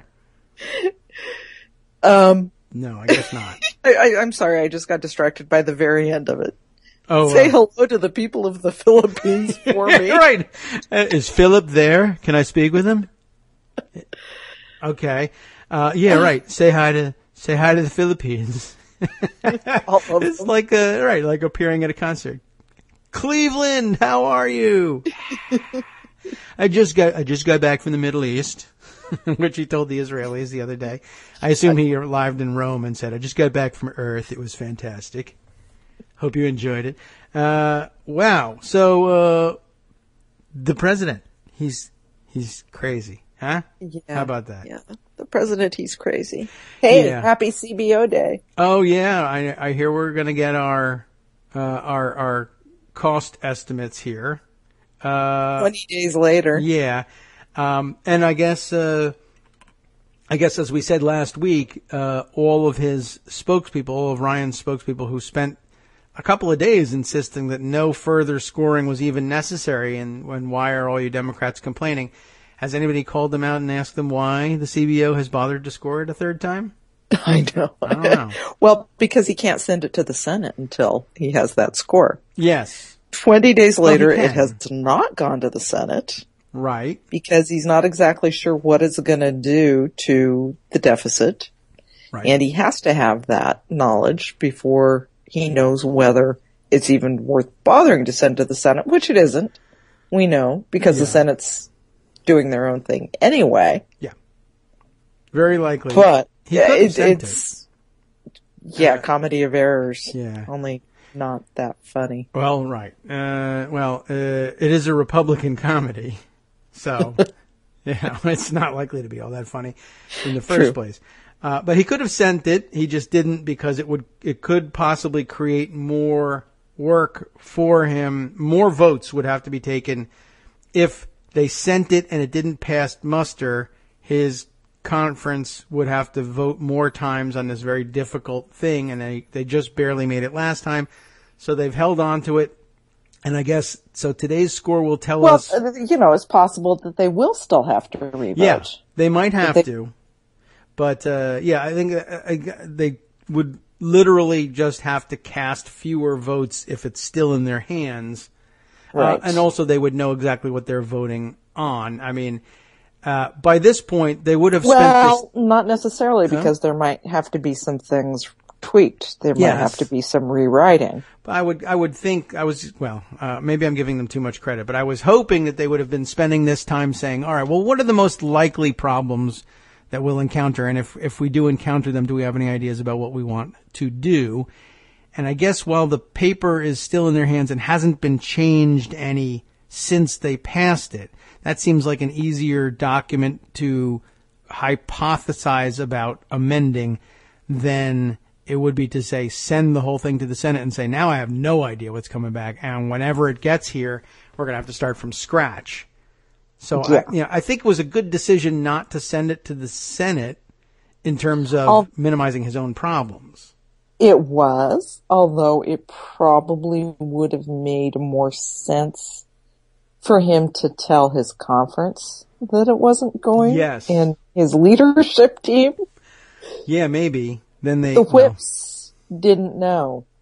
Well, I don't. As last Friday, they were all as shocked as the rest of us that it hadn't been sent on to the Senate because there was this problem. The people that he has designated to get votes for him didn't know there was this little problem. Yeah, I knew that at least some people didn't know. I recall that, Dave Bratt staked out some kind of weird position insisting that it had to move very quickly, and his thing was that we had to vote on it now before we get a CBO score because reconciliation expires in a couple days or weeks or something. And that came up again today in one of the contexts where they were saying, oh, well, we need to get something accomplished because reconciliation this time, they were saying, expiring in September, by which I guess they mean that a new budget resolution will be governing by the end of September, presumably, if they've passed one. Which kind of makes more sense than what Bratt was saying. Yes, Bratt was just, I don't know what he was saying. I don't know whether somebody told him to say that or he made it up on the fly or He probably heard something similar to that. Yeah. Somewhere and just thought, hey, that sounds good. Yeah, That's it's expiring in a couple of days. So we had to vote on it. And then, I mean, you would think then that he would be livid to find out that, well, if he cared about what kind of answers he gave to the press, he might be livid about, you put me out there. I said we had to move this thing before there was a score because urgency. And not only was there no urgency, but there was no score and we didn't have to move this thing at all. And in fact, we didn't move it. We voted on it and then sat on it. So I look like an idiot. Well, they voted on it and they had a big party with the president and the Rose Garden. Yes, I suppose it should be pointed out once again that they did do that, even if the beer wasn't for them. Yeah. But okay. So yeah, I mean, all very dumb. And now, very likely they'll get back a CBO score today. And then who knows how long it'll take them to come up with, fixes for it. If fixes are necessary, they may not be. Okay. There is some possibility that they did this quote unquote right. That is, they accomplished what they wanted to accomplish without screwing it up too badly. They just screwed up your life. The rest of us, but that's what they meant to do, so it's A-okay. Right. Well, we'll see. It would be very interesting, 24 million losing insurance, 30 million losing insurance, really, it's, you know, that part doesn't matter. Well, if more people lose insurance than they thought, I think that's good for them in terms of their deciding to send it on to the Senate. Okay, that's excellent. We're exceeding our... We're on track. Goals. Yeah. We're at or above where we were on the, death panel scale, so that's good. It'll be real interesting if they get a score back that says they do have to make some changes, because then they'll hurry into those changes. And you know what? I'd bet a small amount of money that they would then insist on voting on the changes without getting a score on the changes, and end up doing the same thing all over again. Yeah. So chances are very good that's how it would play out, because that's just how Paul Ryan seems to roll. Yeah, I guess so. Is there any news out of the Senate as to what they are doing? I know they put together a gang, as it were. Their death panel of 13 white men. Yes, well, 2 senators from Texas. They're good at death. 2 senators from Texas, yes. On any group. Yeah. So they've got both senators from Wyoming, both senators from Texas. Wow. The, what was it that now it's the terminus of the NAFTA superhighway. They're building. I remember that old hoax. That was like before Jade Helm. That. They also have both senators from Utah. Wow. So Texas, Wyoming, and Utah are having a kind of ridiculous amount of sway here. Right. So it's representing about 8% of the country there among those 6 senators. Good job. Because they got so much flack for not having any women. Yeah. Or anybody who actually really has done anything on healthcare in the last 2 decades. They have opened up their meetings to any Republican who wants to come along. Of course not to the Democrats. No, well, no. Because as McConnell says, and I want to get his quote just right, they're not wasting their time with Democrats because they have no interest in fixing the problem. Yeah. The problem being too many people have insurance. Right. I don't have any interest in that. That's Chris true. Murphy pointed out in a tweet. Yeah. Yeah. Well, anyway, it's pretty sad. But so far, all we know is that they've formed the group and they don't want any Democrats in their clubhouse. They don't want any Democrats, and McConnell is very upset that people have been leaking stuff from that group. Have they? I haven't read any of the leaks. Is it exciting? No. Good? No. Or terrible? No. No. Well, terrible. We know that they want to kill Medicaid just a little bit more slowly than the House will do it. Which, if they vote for Trump's budget, would again do it faster. So I don't know. They want to end Medicaid expansion. Yes, right, and undo all that has happened. Yeah.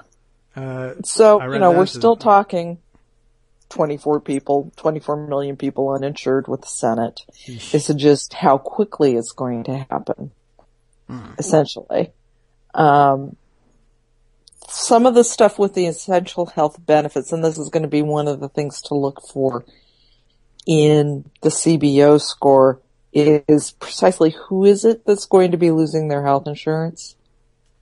Because of the MacArthur Amendment allowing states to opt out of the essential health benefits, it's important to recognize that that also allows states to opt out of things like annual and lifetime caps on what can be paid out, which affects everybody who may end up with a pre-existing condition that has to be treated through their insurance.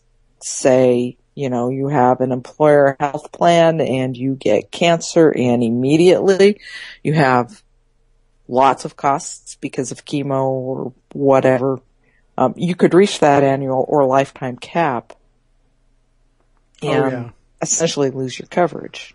Yeah, and you could reach it pretty quickly, and you likely will. And they can, even if you are not on Obamacare, if you are not on Medicaid, if you have an employer health plan. So this is one of the things as a CBO is having to try to figure out. So key thing to look for, and a key thing for the Senate to think about, is who is actually going to be losing their health insurance. And, it could be anybody, really. Yes.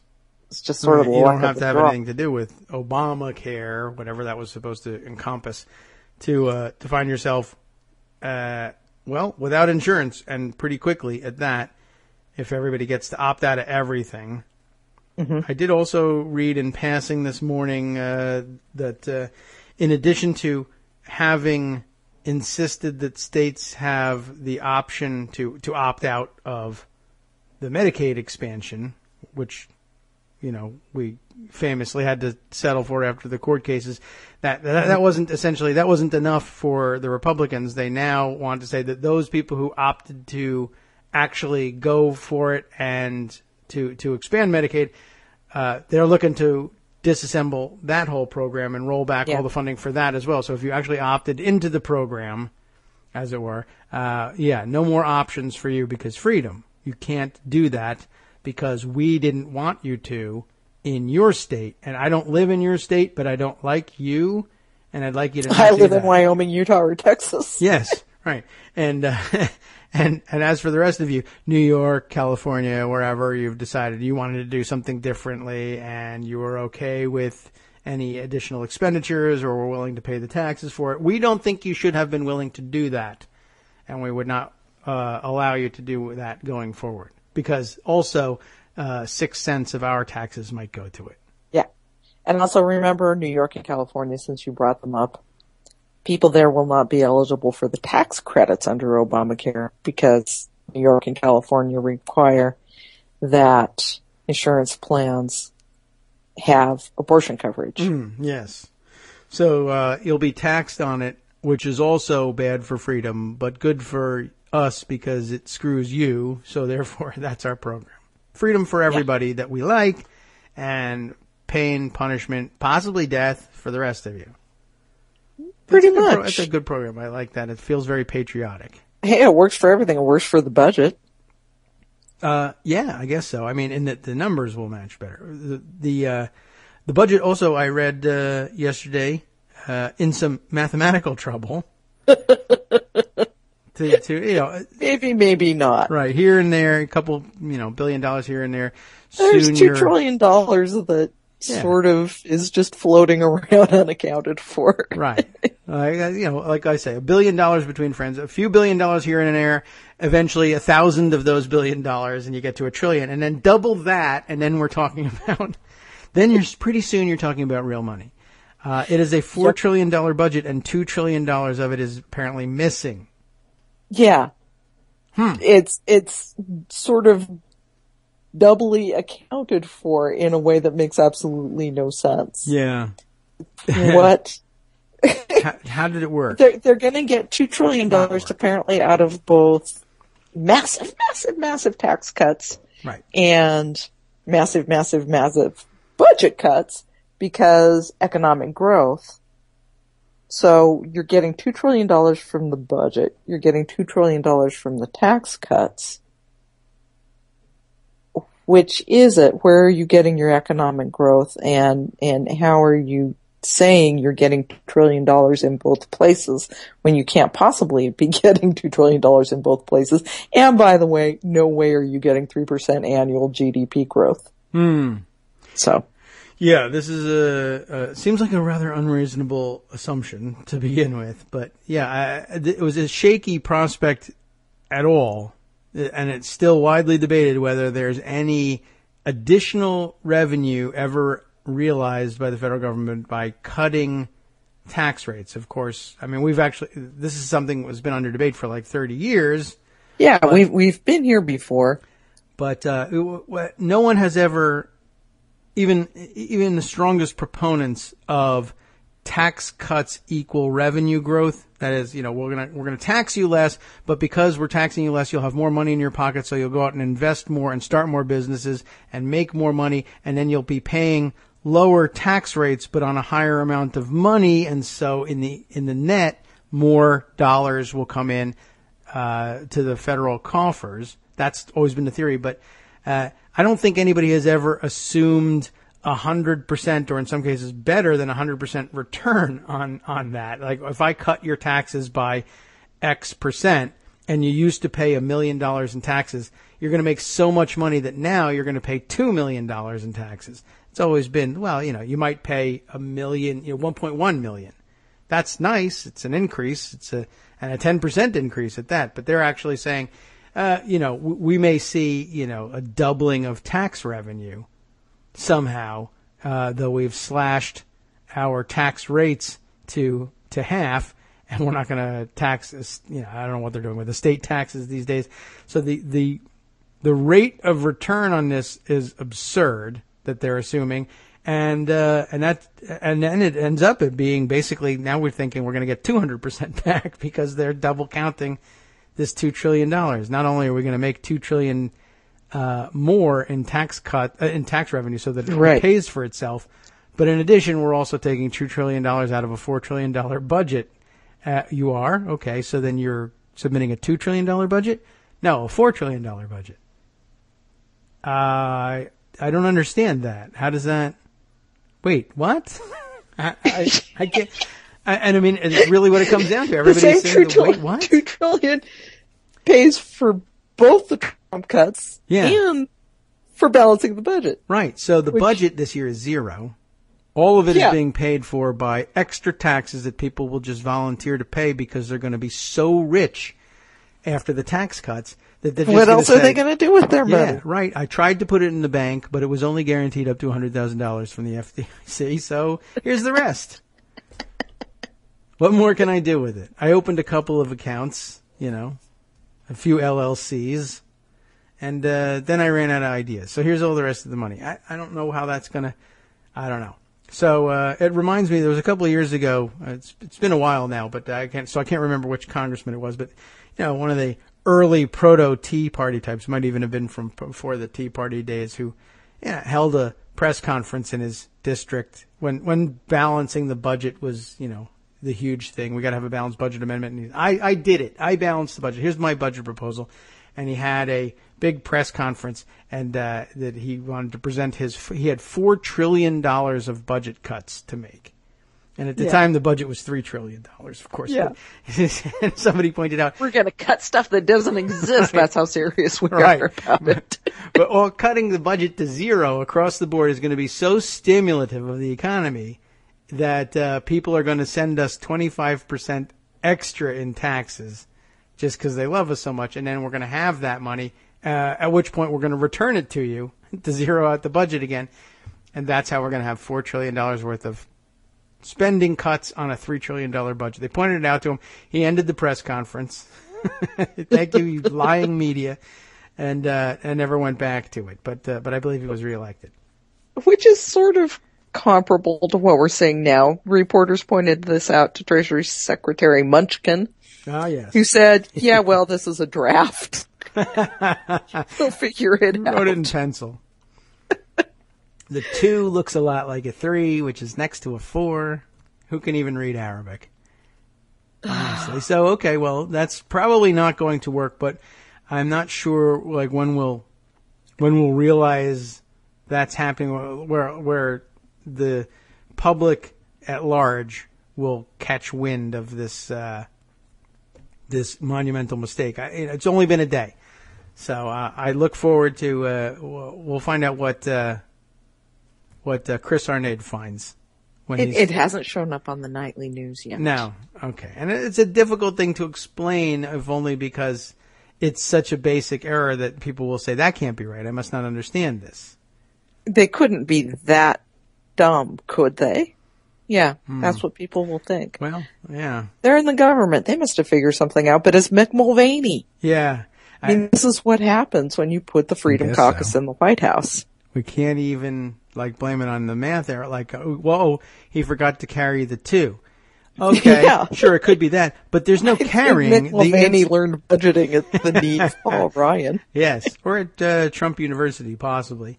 But carry the 2, the answer is 4. Nothing had to be carried. It's 4 trillion, and you don't have to carry anything. What's 2 and 2? There's no carrying. There's no carrying in simple add-ins. Right, so anyway, that's pretty amazing. Lots of videos. I guess it must have gone out to the Democratic caucus to everybody take a video of yourself throwing the Trump budget in the trash, but then they threw it in the recycling bin. That was good. I like that. Well, because they're Democrats. Right. But I did see, so about 15 people decided to do that video, which that's fine. It's local, you can send it around. Nobody's going to be interested in Utah, of a Democratic congressman from Rhode Island throwing something in the trash, whatever. No. So, no.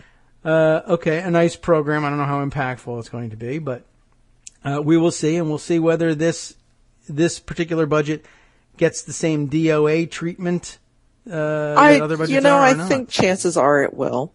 Okay. I mean, you had Mark Meadows, Freedom Caucus leader from North Carolina, saying, "Oh yeah, we can't cut Meals on Wheels." What? They did before, didn't he? Or isn't he already on record for that one? Okay, I thought we did that one already. We got the skinny budget preview, sort of, from Mulvaney. The Meals on Wheels, the Sesame Street, the everything. This is the realization of it. Okay. And I don't know that Mark Meadows was down with Meals on Wheels being cut when it was originally announced, but if he was, he's not anymore. Okay. Well, maybe not. I mean, I certainly didn't keep track of what he was doing in particular, but I recall at the time he was kind of busy. Yeah. Decimating people's health insurance. Other things. So, yeah. Right. Everything else on wheels. So, yeah. All right. Well, Meals on Wheels may be saved. And of course, I guess we have to go through the annual, saving of LIHEAP as well. That's, one of the, famous budget, acts we do each year, cutting what, I'm trying to remember. Heating assistance. Yes. Home Energy Assistance Program is the HEAP. LI. I'm now forgetting for some reason. Low income. There we are. Low income. Not Long Island. That's not it. Okay. So, keeping old people from freezing to death in their houses. Yeah, we do this every year. We're going to slash LIHEAP. No, we're not. And then a coalition of people from the Northeast Midwest Coalition, as they used to call it. And that was an actual caucus at the time, but I think it's done now. But they come back and say, it's cold here, so let's not have frozen dead people. All right, fine. And so they usually save it each year, so we'll go through that one. Meals on Wheels now, I guess the next one. And all right, is it worth going through it at this point and just calling out the horrors, or do we wait? It is worth calling out the horrors. For example, the 630 That's horrors for is it? Those of us on the East Coast. It sounded like you were calling out the horrors there. Like, we can do that too, but that's horrors. Yes, horrors. Okay. What's on the Medicaid stuff? Right. Is particularly disturbing because it's $610 billion on top of the $880 billion in Trump Care. How much is there in the account? You know, eventually that's half of Medicaid's budget gone. Yeah, and do they still insist that it's not going to hurt anybody? That's all waste, fraud, and abuse. What are they? Right. In 10 years, half of Medicaid is gone. 74 million people are directly covered by Medicaid. So that's a large half number. Of 74 million is a lot of people. Yes. 37 million people not getting coverage. And that's where you have to decide, is it going to be the children? Is it going to be the old people in nursing homes? Sure. Some of them. Some of them are going to get off the program on their own anyway. They'll sort of self-deport. That they will die. That's the one. Yeah. That's how Social Security, remember, is going to be saving, what was it, $300 billion? Mm-hmm. In 10 years? Yeah. Wow. Well, I mean. So that is, work? and don't forget. Does that get votes? June 16th, 2015, candidate Donald Trump stands up and says, I'm going to save Medicare, Medicaid, and Social Security without cuts. Yeah. Yeah. Where are the people who heard that and cheered now? Do we know where they live or what they're doing? No, we don't. Oh. Should check back in with Probably them. not paying attention to the fact that he's going to have Medicaid in 10 years. Well, a lot of them don't know that they have it either. That's true. That's a possibility. They're not sure why, but I imagine they'll look for a way to blame Obama for this, but it's still going to be a ways off. I don't know if that's going to work, if they'll even remember Obama being president at that point. I mean, the cuts obviously are monumental. The Social Security angle on it, and that was, can you clear that one up for me? How is it that it's been covered? That was a footnote in the CBO report. Okay. Of the original Trump Care. And it didn't go into it, but clearly the only reason that Social Security is saving $300 billion in the next 10 years is because fewer people are going to be getting Social Security. Okay. And we know that that's not because the population isn't aging. In fact, the population is aging really, really rapidly. It's happening to me now. It's because they're not going to live as long to collect it.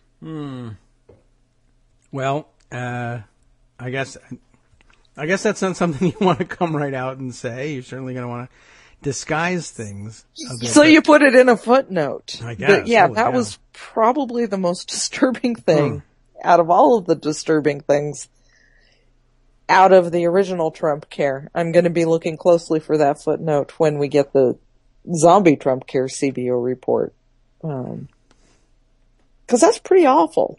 Yes. Well, that's obviously terrible news, and not. I understand why they wouldn't want to put that in the fore, but I mean, at some point, it's just an additional level of dishonesty then to hide that in the footnote, because that's a major issue. You should probably bring that up if you're intent on being honest with people. Well, that wasn't the main thing that the CBO was looking at. Okay. True. So I'm not faulting the CBO for not putting it front and center. Yeah, I guess that's not their job. But it's kind of important that everybody else knows that this is true of what Trump Care would do. That's not even counting what Mulvaney's budget would do. Yeah, here's how you save Social Security. Kill off everybody before they can get there. Well, that is one way of dealing with it. And then Trump would get his promise fulfilled of not having any Social Security cuts. He wouldn't need to. Right. I'm not going to touch Social Security, and neither will you. Except for Social Security disability. Yeah. And I guess that's one of the things that I just read quickly earlier today, and I haven't gotten real clarity on it. Is it the case then that the new White House budget cuts various programs that are under Social Security's umbrella, but if it's not retirement benefits, is that how the White House is regarded? We're not touching Social Security as those of you out there think of Social Security. The people who think of Social Security as retirement benefits, the that old won't people be cut. who are going to be mad. They're right. okay. They're going to be okay, but the people who always vote for us, they'll be fine. We won't cut for them. We'll cut the moochers, the people who can no longer work because they're disabled. Right. The people getting Social Security disability insurance. Yeah. So if all the cuts come from there, I don't know is that what they consider to be not having touched Social Security? Is it as simple as that? It's as simple as that. Yeah. That's extraordinarily dumb, though. That doesn't make any sense. I mean, it's called Social Security Disability Insurance. Yeah. SSDI. And it's, by the way, really hard to get. There's quite a long process through which you have to go to I would imagine. Social Security Disability Insurance. Considering how often they announce that they're going to crack down on waste, fraud, and abuse, it's clearly not something you can't say, "Oh, my foot hurts today, let me have it." It doesn't go like that. And it's not a lot of money either. It's barely subsistence, and that's even arguable. But and it's people who, person I know who has juvenile diabetes, type 1 diabetes, who lost his eyesight. Oof. He was a trucker. You'll need that. You'll need that. In fact, for pretty much any job, you need to be able to see, and you need to be able to not be testing your blood sugar 4 times a day. Without even eyesight. Oh my God. How do you do it? And you need to be able to see to walk and to have your feet not hurt. Right. And person. Okay. This person can't join the workforce. No. Certainly not in his previous job. And, if I recall correctly, just from previous go-rounds on SSDI and other related programs, there is going to be an awful lot of Trump counties out there where vast swaths of it are dependent on SSDI payments. I mean, that's just true. Yes. It's also true that there are vast swaths of people in Trump states and Trump counties that get food assistance, that get food stamps, which are also being cut dramatically. Mm-hmm. There are lots and lots of women in Trump states and in Trump counties that have had their pregnancies and childbirths covered by Medicaid. Yes. Gone. So, again, these cuts disproportionately hit, just like the Trump care cuts did, disproportionately hit states and counties that vote Republican, that voted for Trump. Yeah. I mean, I don't know what it's one of those things that I guess people have always sort of, wondered in the back of their minds, well, what would it be like to actually visit the real world results of what these people said they wanted at the voting booth on them? But in the end, if it were up to us to throw the switch, we'd say, well, while I value the lesson that they might absorb from it, I just can't justify the suffering that goes along with it, particularly for people who did not vote that way, who will be caught up in it just the same. Right. It's not something that you can really get away with. The thing is, the economic impact in those states and counties is going to be dramatic when all of a sudden you've lost so much of your workforce, or so much of the folks who are on disability and who can't work have no money to spend in the grocery store or in the hardware store or anywhere else. Yes. And then can't get any medical care on top of it. Yeah. That's going to be really something. I don't know what. So, we're looking at this being far worse than the situation was before Obamacare even passed. Which kind of brings us back to zombie Trump care in the CBO score. All right. We know from the original Trump care CBO score that, yeah, it made the situation worse than pre-Obamacare because it destabilized the individual market in health insurance for everybody, not the employer-based market, but the individual. It upended that to the extent that folks getting insurance that way probably wouldn't be able to again. Now we're adding in the possibility of employer-based insurance being gone. So, for certain people, yeah, it's going to be worse than it was before Obamacare. Not just in terms of people being uninsured, but in people really losing every part of their safety net. Wow. If it passes. True. Yes. And, you know, as is, it is not going to be enacted. But big parts of it will. Yeah. Because we have a Republican Congress. Right. And as we were reminded earlier in the show, I mean, it's difficult to, you can't be realistic, I guess, and not note that, look,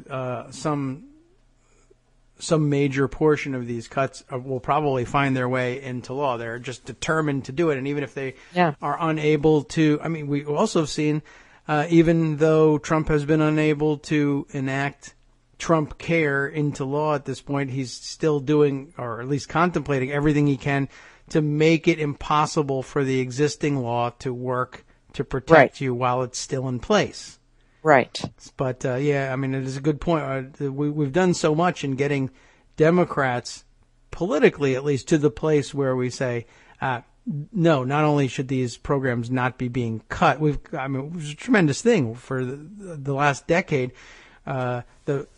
The plurality, anyway, of the members of the Democratic Party in Congress were all at least open to discussing entitlement reform. Right. And we've got it now to the point where, at least now, the default Democratic position is, no, we ought to be expanding these programs.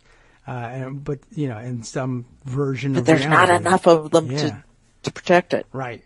And here's another scary thing. I don't know if you saw this story. It didn't get a lot of play. Mm-hmm. They had to bring John Boehner in to convince Trump to sign the CR. The short-term budget bill. I have not heard that one. To keep government open. He wanted to veto it. Wow. That really would have been something. So we've got this horrible budget. We've got Trump willing to shut down government over what he wants in his budget. Wow. Or just because he's Trump and who knows why he wanted to veto it. Because he hadn't had a chance to use his veto pen yet? Maybe, but wow. I mean, what was it? It didn't say what it was that he was thinking of vetoing it about. Was it like wall funding? Probably because the headline said Democrats won. Yeah, I mean, it did. It was played as a Democratic victory, and it was one. I didn't realize that. When was that reported? I see. 2 days ago in Axios. Trump wanted, I see the Axios part here. Vanity Fair even covering it. How did I miss this? If Vanity Fair has it, how could I not have it? John Boehner had to step out of retirement to stop Trump from, how do they put it? Well, never mind. It's Vanity Fair. I really should be paying attention to something. To stop Trump from doing something stupid. Wow. He managed that. John Boehner was a tremendous success then. But, wow. I'd love to, I'll check that out and see, but that story had escaped my notice. I wonder how he felt about having to do that. And amazingly, he would have to. Probably would have preferred to be at home drinking his bourbon and mowing his lawn. Yeah, so I'm certain that he would rather be there. Or maybe that was what to convince, like you, Mr. President, I would rather be at home. But we're both here. That is amazing. And I wonder who thought to call Priebus, it says. Priebus brought him in, yeah. Wow. Okay. Yeah. Well, score one Trump for him. Wanted to shut down the government. Oh, can you imagine? I think we've been talking about President Bannon. It's President Mulvaney. I don't know who's president anymore. We got Bannon, Kushner. Kushner seems to not longer be president. No, I don't think He's definitely on the outs. And it may have, I wondered the other day whether this was just long-term payoffs from Bannon's original idea of attacking Kushner through Breitbart, but then he called off Breitbart and he outsourced it to the Daily Caller. And then all of a sudden he was, Kushner's on the outs. There's been a lot of reporting on Kushner in the last couple of days. We're not going to be able to get to this today, but definitely by Friday, a lot of people asking for some discussion of these stories you've likely seen about him and his real estate empire, but the low end of the real estate empire that he, like Trump, both, the family kind of really made their initial money in low and moderate income housing, and that the bulk of Kushner's, I guess, money comes from suing single moms who have moved out of his apartments too early. Yeah. Fun guy. The moderating lovely influence. Person. Yeah. Lovely person. And Ivanka's going to be the savior. Right. She'll sell them $10,000 bangles. Yeah. Make up the money. Wow. Well, that's the good catch on that John Boehner thing. That's I totally missed that. If you haven't been scared yet by President Trump. I wonder what he thought, though. I mean, about the government shutdown. Was he arguing with people like, I can veto this and blame it on the Democrats. The shutdown will be blamed on them. Like, man, if you veto this, there's no way this is going to be blamed on them. Are you kidding? Yeah. And he listened to Boehner. That is interesting, too, all by itself. I don't like feeling sorry for Boehner, but for a lot of time, I felt sorry for Boehner for quite a while against my better judgment. I think I did too, without even really realizing it. I just enjoyed seeing him in retirement and all, but I don't know. I won't go so far as to say anything like, and I miss George W. Bush too, because he was a lot less crazy. I remember how crazy he was too. Boehner, not a great guy, but definitely better than this bunch of clowns. But wow, low bar. Very low bar. Yeah, Boehner likes bars, so that's good. I guess it works. All right. Well, it's time for us to wrap up and hand things over to the guys on the after show to catch up on all the other news of the day. Thank you, Joan, for coming by and updating us on all of this. And when's the next recess? Next week, probably. For I hope so. Phew. I need it. Yeah. Actually, speaking of next week, I'm on vacation next week, so you won't get me next Wednesday. All right. Well, as difficult as that is to bear, at least I think Congress will likely be out because it is Memorial Day. It makes sense. It's a good time for you to take off and recharge the batteries. Enjoy it. Thank you for coming today. And, you are most welcome. Catch up with you, and everybody can, of course, follow along up until your vacation on the front page or on Twitter. And then after that, leave her alone for a change. Why don't you? Yeah. Okay. Yeah. Go away. Get off my lawn. Thank you again, Joan. And we'll catch up with you 2 weeks then. Enjoy your vacation. Thank you. Bye-bye. Okay. Chat between then and now, I hope. Talk to you then. Joan McCarter, our senior political writer at Daily Kos. For those of you perhaps, say, new to the program and joining us in Rochester, Joan McCarter, senior political writer of dailykos.com. Catch up with all the news in Congress, in and around the Hill, and world over, really. Joan's got a finger on the pulse of everything. That's why we have her on each Wednesday. What's coming up next? The after show guys on Netroots Radio have got their finger on the pulse of the rest of the news. After being continually rebuffed by federal courts, the Texas House approves an even more restrictive voter ID law. Stick a thumb in your eye there, huh? The FBI and Defense Department are investigating America's largest psychiatric hospital chain for holding patients longer than medically necessary to maximize profits. And the U.S. Army lost track of where they put $1 billion in weapons and arms transfers in Iraq and Kuwait. From Daily Kos Radio on netrootsradio.com. You have been listening to the Kagro in the Morning Show with David Waldman. Well, $1 billion here, $1 billion there. Pretty soon you're talking about a lot of weapons. What about on the last half today? A visit with Angela Marks, a.k.a. Angie in Washington State, for a political and world news roundup. All of that, plus the Connect, Unite, Act, Daily Kos community calendar, and more on the after show with Wink and Justice right here on Netroots Radio coming up next.